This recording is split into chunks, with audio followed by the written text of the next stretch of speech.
আজকে মসুর ডাল দিয়ে পাট শাকের রেসিপি শেয়ার করব। তার জন্য নিয়ে নিলাম কিছু পরিমাণে পাট শাক, ভালো করে পরিষ্কার করে ধুয়ে নিয়েছি। নিয়ে নিলাম মসুর ডাল, ভালো করে ধুয়ে নেব। এই তো চুলাতে বসিয়ে দিলাম। বলক চলে এসেছে, এ পর্যায়ে দিয়ে দিব লবণ,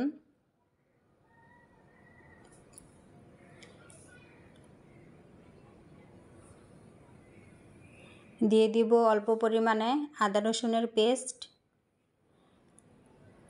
ডালটা খুব ভালো করে সিদ্ধ হয়ে গেছে, এখন ঘুঁটা দিয়ে নিলাম।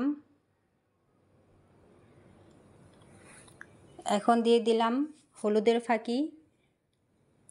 কে কোথা থেকে দেখতেছেন এবং রেসিপিটি কেমন হয়েছে কমেন্টে জানাবেন। দিয়ে দিলাম মরিচের ফাঁকি।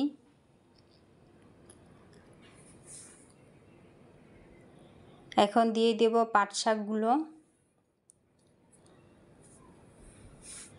পাট শাক সিদ্ধ হতে বেশি সময় লাগে না। পাট শাকগুলো সিদ্ধ হতে 6-7 মিনিটই যথেষ্ট, এবং শাকগুলো যেন সবুজ থাকে সেদিকেও লক্ষ্য রাখতে হবে। ফ্রোজেন করা কিছু কাঁচামরিচও দিয়ে দিলাম। এখন সরিষার তেলে রসুন ভেজে নেব, অর্থাৎ বাগার দিয়ে দেব।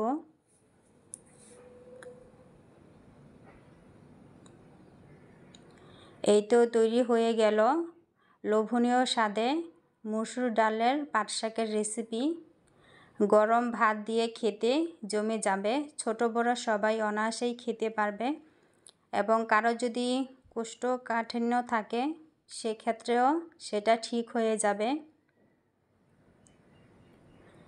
এই তো আপনারা এভাবে বাড়িতে রান্না করে খাবেন। আল্লাহ হাফেজ, সবাই ভালো থাকবেন।